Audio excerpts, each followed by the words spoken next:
Buenas tardes, mi nombre es Ali Guadalupe Cortés Garza. Actualmente estoy en el tercer tetramestre de la maestría en Administración Educativa y el día de hoy voy a exponer el tema de la reforma integral de las escuelas normales. Este tema pertenece a la materia Situación, Tendencias y Escenarios de la Realidad Económica y Política de México.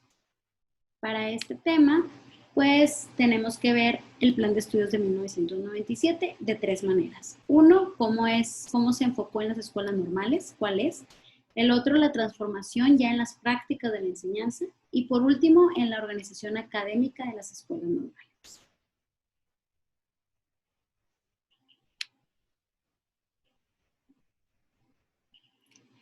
En el plan de estudios de 1997 en las escuelas normales, para conocerlo, primero vamos a conocer un poquito sus antecedentes, o tenemos que reconocer algo de sus antecedentes. El primer antecedente que tenemos fue el plan de estudios anterior. 13 años antes, en 1984, se realizó un plan de estudios en el que se pensaba preparar a maestros investigadores. Este plan de estudios fue un total fracaso debido a que los maestros continuábamos con las mismas prácticas, ¿verdad? No había realmente una práctica tal cual como se debía y por lo tanto las prácticas seguían en yo dirijo, tú estudiante anotas, era todo. Entonces, como no se llevó como debe de ser, no fue del todo exitoso. Otro antecedente que tenemos es que fueron las propuestas que se llevaron a cabo en 1992. Estas propuestas pues pedían una reformulación del plan y programa anterior, que fue el del 84, que obviamente no se llevó como debía, entonces tenía que haber un cambio, aparte de que ya llevaba 13 años atrás. Otra, una actualización profesional para los maestros. ¿Por qué? Porque para poder cambiar o para poder que este plan fuese exitoso, tenía que haber una actualización por parte de maestros y un cambio de la mente por parte de los maestros. Una mejora y estimulación de la gestión institucional. ¿Por qué? Porque si la institución no había mejora, obviamente hacia abajo seguía todo igual. Y algo muy importante que yo creo que sigue siendo un problema todavía en el 2020 es equipar las escuelas. Ese sigue siendo un problema total, pero bueno, en 1997 también fue una de las propuestas para llevar a cabo bien este plan de estudios de 1997. Ya, esos fueron los antecedentes. Ya el plan en sí, yo me percaté de que aquí lo más importante dentro de este plan era que los normalistas salieran con unos rasgos del perfil de egreso necesarios o indispensables para poder llevar a cabo su gestión académica. Para ello, obviamente, se realizaron criterios y orientaciones que lograran este perfil de egreso, que se cumplieran estos rasgos. Entonces, dentro del plan de estudio se pedía que en las escuelas normales llevaran este plan para poder que los alumnos egresados de esas escuelas tuvieran los rasgos deseables que se pedían, que requerían. Y para ello se les daba todavía parte del plan y programa de los perfiles. También se les daban criterios y orientaciones para que lo llevaran a cabo. Continuamos. Para poder darle un seguimiento y una aplicación a este plan de estudios, pues obviamente se tenía que analizar y que ver en qué estaban fallando y en qué no. Dentro del seguimiento se conocían avances y dificultades. Se tenían que conocer qué tanto había avanzado y qué tantas dificultades se presentaban. Y obviamente, de acuerdo a esto, cada semestre se ordenaba todos los proyectos y todo para mejorar. Se hacía un estudio cualitativo y obviamente se tenía que hacer una transformación curricular porque se tenían que poner cosas, quitar cosas, mover horas, quitar horas, mover maestros, capacitarlos, etc. Esto es en el seguimiento. Ahora, en la aplicación, obviamente había cosas a favor y cosas en contra. Dentro de las cosas a favor, era que necesitábamos cambiar de la desconfianza a la confianza. Sí, ¿cómo era eso? Pues buscando la manera y capacitando a los maestros para que vieran que ese plan de estudios iba a resultar de manera exitosa y que se tenía que hacer para poder lograr ese perfil de egreso de parte de los estudiantes. Otro reto de la aplicación pues es que hubo una transformación curricular, una actualización y un perfeccionamiento profesional. Ahorita actualmente a los maestros de las escuelas normales se les pide maestría, entonces esto es parte de la transformación que hubo Obviamente poco a poco se va a ir pidiendo más. Anteriormente a los maestros, para ser normalista, ni siquiera se pedía la secundaria, ni siquiera se pedía la prepa, perdón, y ahorita actualmente se pide la prepa, salimos con licenciatura y obviamente se nos pide que vayamos actualizándonos y vayamos creciendo. Esto es para una mejor educación.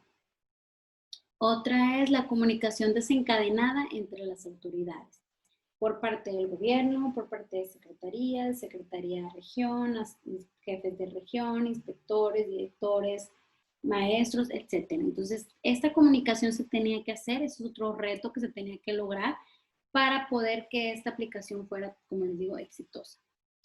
Continuamos con la actualización por parte de las normales. Obviamente se tenía que dar una actualización completa, porque sin la actualización de las escuelas normales no íbamos a avanzar, no iba a haber un cambio real.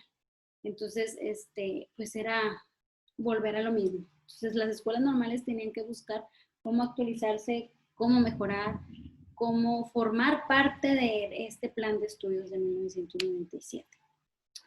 Luego nos vamos al segundo subtema de esta reforma, que es la transformación de las prácticas de enseñanza. Esta transformación se tenía que hacer completamente. ¿Por qué? Porque, como les digo, ya estábamos acostumbrados a que el maestro hablaba, el alumno escribía. Entonces, esa era la formación en general, ¿verdad?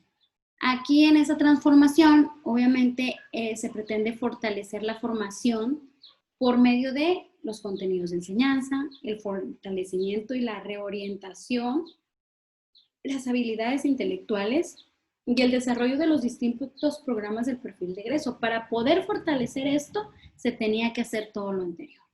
Si no, no podíamos fortalecer la transformación de la enseñanza, que esto obviamente es en las escuelas normales. Ahora bien, las formas de trabajo también esa fue una transformación total. Entramos con las actividades de los maestros. Los maestros teníamos que empezar a hacer actividades de diferente tipo, de inicio, desarrollo, de cierre, actividades de motivación, actividades de fortalecimiento, de refuerzo, de repaso y de todo. Entonces, eran otras formas de trabajo que se estaban implementando y las actividades que los maestros teníamos que hacer a lo mejor eran un poquito más, pero obviamente con un mayor logro o con una mayor satisfacción.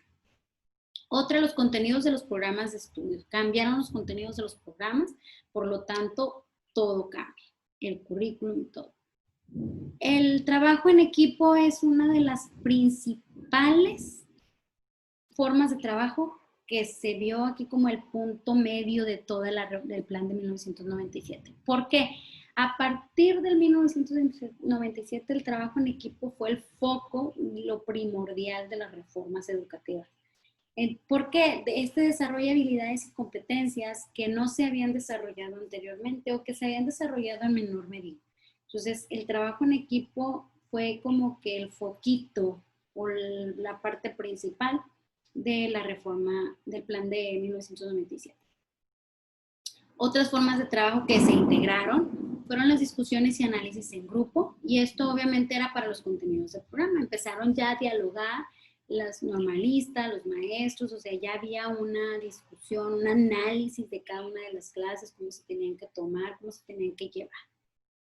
Los juegos didácticos es otra de las formas de trabajo que se empezaron a implementar y que también son muy buenas, debido a que gracias a eso pues ya había una reflexión y una crítica analítica, y te sentabas, escribías y hacías resúmenes, hacías cuadros conceptuales, mapas conceptuales, ya había una reflexión, ya había una crítica que te beneficiaba, que te perjudicaba, que te ayudaba, ¿verdad? Ya había un juego para poder aprender a multiplicar, aprender a dividir, aprender a las fracciones. Ya no nada más se siéntate y mecanismo y macheteatelo, etc. Y otra forma más que entró en este plan fue la estrategia o procedimientos de evaluación. ¿Por qué? Porque antes solamente te sentabas, contestabas un examen, bien, mal, y se acabó. No. Ahora, en base a la lectura, mencionan los mismos alumnos o los mismos estudiantes de las normales que para ellos es más benéfico y más satisfactorio que los maestros también evalúen trabajos, evalúen participaciones, puntos de vista, pláticas, la revisión que hacen los maestros, qué sugerencias te ponen, qué observaciones, qué modificaciones, qué cosas buenas y malas has hecho. O sea, todo eso para ellos realmente es algo que vale la pena dentro de la evaluación. No nada más siéntate, contéstalo a ver qué tanto sabes, bien o mal, y se acabó. No. En cambio, este tipo de evaluación ya nosotros también lo estamos haciendo, implementando en clase. Entonces, es parte de la transformación que llevó este plan y programa. Y otra transformación dentro de esta práctica de enseñanza, obviamente, somos nosotros los maestros. Aquí, pues, a nosotros maestros, pues, ya empezamos a conocer acerca de las asesorías de los planes de clase.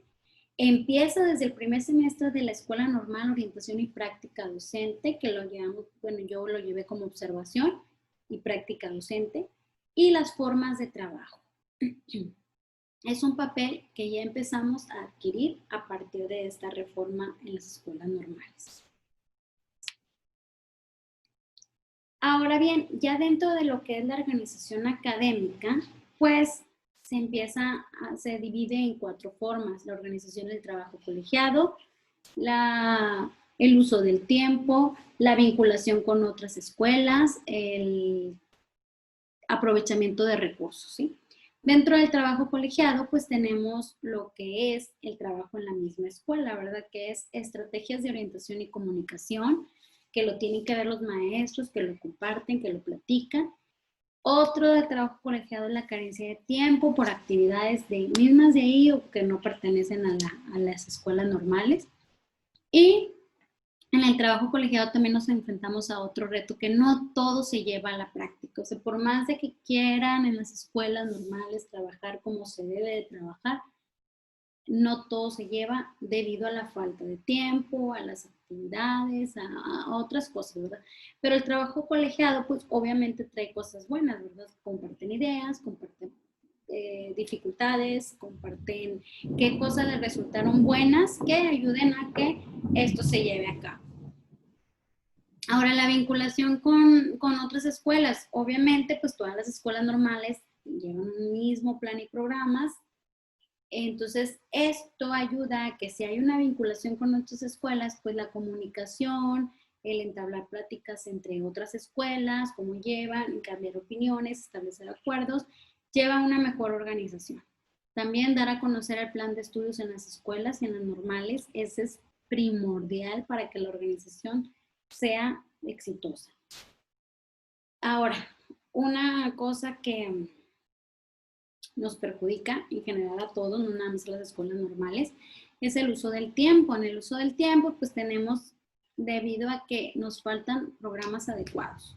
El programa está adecuado a lo mejor hasta a cierto nivel, a ciertas personas, a ciertos rasgos característicos de la población. Sin embargo, yo creo que hay que modificar un poquito ahí. Personalmente, eso es lo que pienso. Entonces, el uso del tiempo se debe de llevar a los programas.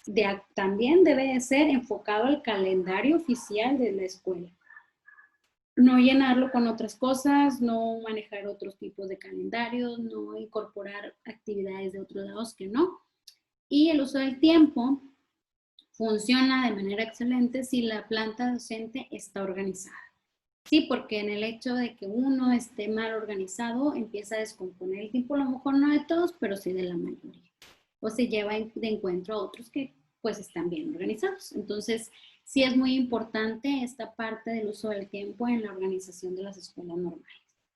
Y por último tenemos el aprovechamiento de los recursos. Dentro de una organización tenemos que aprovechar todos los recursos. En ese tiempo estaba el EduStat y otros programas de apoyo. Yo creo que esos programas necesitamos seguirlos utilizando, o sea, no desperdiciarlos, no dejarlos a un lado. Actualmente ahorita teníamos como apoyo las escuelas, los programas del Canal 28 de Escuela en Casa. Entonces, todos esos programas, yo creo, ese es un aprovechamiento real de los recursos. Ahora, como les menciono, en esta contingencia que tuvimos, otro aprovechamiento que realizamos fue el Internet, el Zoom, etcétera. Entonces, eso es algo importante dentro de la organización, aprovechar los recursos que tenemos para lograr una buena organización académica. Otro aprovechamiento pues es la investigación, seguir investigando, ver que, por ejemplo, en mi comunidad no funciona el haber dado clases por Zoom porque la mayoría no tiene internet todos los días. Bueno, pues les pongo una actividad por semana. Es investigación para poder aprovechar los recursos que realmente podemos realizar, podemos ocupar, nos llevan bien a la práctica, vaya, nos hacen buena práctica. Y dentro del aprovechamiento también el impulso y apoyo de las autoridades educativas y las autoridades gubernamentales reparten apoyo en medida que se puede a las escuelas, a los alumnos, a los normalistas, a los estudiantes, etcétera. Entonces, ese aprovechamiento también de parte de las instituciones gubernamentales o de educación son parte importante que podemos adquirir para una mejor organización en las escuelas. Por mi parte es todo. Espero que haya quedado claro. Si tienen alguna duda, con toda confianza.